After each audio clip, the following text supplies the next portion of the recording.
क्या आप जब बात करते हैं तो लोग आपसे थोड़ा सा डिस्टेंस बना लेते हैं? तो हो सकता है आपको बैड ब्रेथ यानी कि हैलिटोसिस जैसी कंडीशन हो।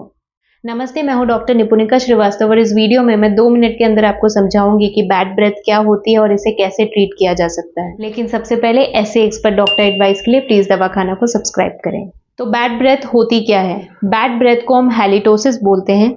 ये एक कंडीशन है जिसमें मुंह में से अनप्लेजेंट स्मेल आती है।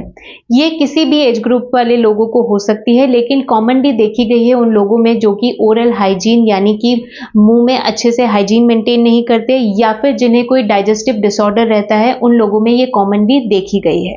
इसके सिम्टम्स क्या क्या हैं? सबसे पहला ऑफकोर्स मुंह में से अनप्लेजेंट स्मेल आना, टंग पे कोटिंग होना, मुंह में सलाइवा कम होना यानी कि ड्राई माउथ रहना, मुंह में हमेशा मेटालिक या बिटर टेस्ट रहना, सुबह सुबह उठते ही बहुत ज्यादा बैड ब्रेथ होना, और लास्टली अगर आप बोलते टाइम अगर लोग आपसे डिस्टेंस मेंटेन कर लें तो ये भी एक सिम्टम है। तो अब इसके कॉजेस क्या क्या हो सकते हैं? सबसे पहला ओरल हाइजीन ना मेंटेन करना यानी कि फूड पार्टिकल्स डिपॉजिट होना या फिर प्लाक फॉर्मेशन होने की वजह से भी हो सकता है। नेक्स्ट, अगर आप डेली अपनी टंग क्लीन नहीं करते हैं और टंग के ऊपर बैक्टीरिया के डिपॉजिशन हो गया, वाइट कोटिंग दिख रही है, तो ये भी एक कॉज हो सकता है।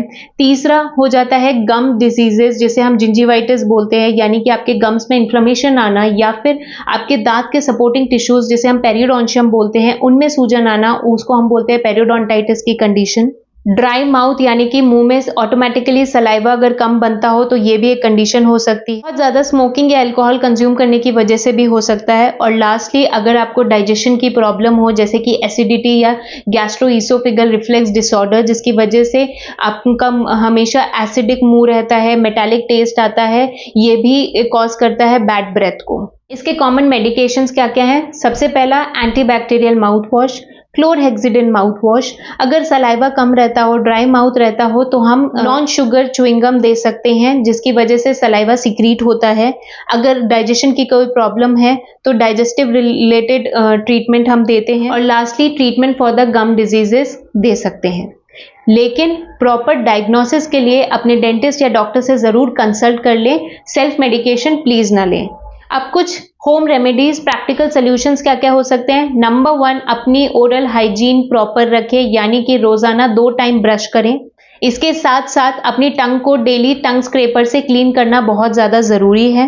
नेक्स्ट आ जाता है salt water gargle. Salt water gargle करने से मुंह में जो बैक्टीरिया होते हैं वो भी किल हो जाते हैं, तो ये भी काफी अच्छी प्रैक्टिस है। इसके साथ साथ प्लेंटी अमाउंट ऑफ पानी पीना चाहिए। हाइड्रेशन प्रॉपर रखने से भी मुंह की ड्राइनेस कम होती है। इसके साथ साथ अगर कुछ बैक्टीरियाज या फूड पार्टिकल्स अगर लॉज्ड रहते हैं तो वो भी हट जाते हैं। नेक्स्ट, क्लोव या फिर फेनेल यानी कि सौंफ आप खा सकते हैं क्योंकि ये नेचुरल माउथ फ्रेशनर होता है। इससे भी आपके मुंह में अगर स्मेल आती है तो वो दूर हो सकती है।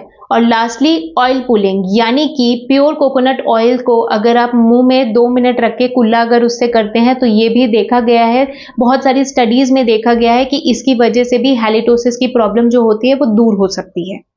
नेक्स्ट हम बात करेंगे कुछ एक्सरसाइजेज या सिंपल मूवमेंट्स जो डायरेक्टली तो नहीं बट इनडायरेक्टली हेल्प कर सकती हैं हैलिटोसिस को प्रिवेंट करने में। तो सबसे पहले जॉ एक्सरसाइजेज आप कर सकते हैं यानी कि अपने जबड़े को लेफ्ट एंड राइट आप मूव कर सकते हैं। इसके साथ साथ च्युइंगम आप खा सकते हैं, शुगर फ्री च्युइंगम्स आप खा सकते हैं जो कि आपके सलाइवा को स्टिमुलेट करते हैं, ड्राइनेस से बचाते हैं। और लास्टली ब्रीदिंग एक्सरसाइजेज आप कर सकते हैं क्योंकि ये भी आप इनडायरेक्टली आपके मुंह को ड्राइनेस से बचाती है। नेक्स्ट हम बात करेंगे डाइट में क्या क्या चेंजेस कर सकते हैं हैलिटोसिस को प्रिवेंट करने के लिए। तो सबसे पहली बात, ग्रीन लीफी वेजिटेबल्स खाएं, क्रंची वेजिटेबल्स खाएं, प्रोटीन रिच डाइट रखें। इसके साथ साथ विटामिन सी रिच डाइट आप ले सकते हैं और प्रोबायोटिक्स को अपनी डाइट में जरूर इंक्लूड करें। कौन कौन से फूड आइटम्स बिल्कुल अवॉइड करने हैं? तो आपको स्मोकिंग और अल्कोहल बिल्कुल अवॉइड करनी है, शुगरी आइटम्स अवॉइड करने हैं, ज्यादा ऑनियन और गार्लिक आपको नहीं खानी है क्योंकि ये भी बैड ब्रेथ को कॉज कर सकते हैं। और ध्यान में रखें, लंबे समय तक आपको फास्टिंग नहीं करनी है, स्मॉल इंटरवल्स में खाते रहें ताकि आपका मुंह जो है वो ज्यादा ड्राई ना हो। नेक्स्ट हम बात करेंगे कुछ हेल्दी हैबिट्स जो कि बहुत ज़्यादा इंपॉर्टेंट है हैलिटोसिस की कंडीशन को प्रिवेंट करने के लिए। वो है सबसे पहले डेली 2 टाइम ब्रश करना बहुत ज़रूरी है, स्पेसिफिकली रात में करना बहुत ज़रूरी है क्योंकि मैक्सिमम प्लैक फॉर्मेशन या बैक्टीरिया जो होते हैं वो रात में होता है, इसीलिए बहुत ज़रूरी है कि आप रात में ब्रश करें। इसके साथ साथ डेंटल फ्लॉस और वाटर फ्लॉस करें क्योंकि हमारे दांतों के बीच में जो फूड पार्टिकल्स फंसे होते हैं वो भी आगे चल के हैलिटोसिस की कंडीशन कॉज कर सकते हैं। तो डेंटल फ्लॉस और वाटर फ्लॉस से आप दांतों के बीच में फंसे हुए फूड पार्टिकल्स रिमूव कर सकते हैं। एंड लास्टली बहुत इंपॉर्टेंट है, रेगुलर डेंटल चेकअप जरूर करवाते रहें।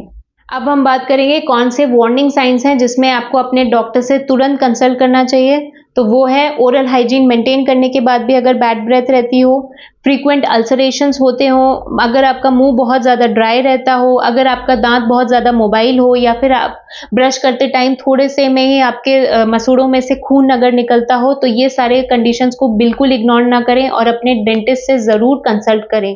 तो आज हमने इस वीडियो में डिस्कस किया हैलिटोसिस क्या होता है, इसके कॉजेज क्या है, इसके सिम्टम्स क्या है और कैसे स्मॉल स्टेप्स अगर आप फॉलो करें तो आप हैलिटोसिस की कंडीशन को प्रिवेंट कर सकते हैं। तो इस वीडियो को मैक्सिमम शेयर करें लोगों के साथ, क्योंकि अगर आपकी ओरल हाइजीन मेंटेन नहीं है तो ये दिखाता है कि आपकी ओवरऑल हेल्थ भी अच्छी नहीं है। तो प्लीज़ वीडियो को मैक्सिमम शेयर करें सो दैट लोग कॉन्फिडेंटली स्माइल कर पाएं।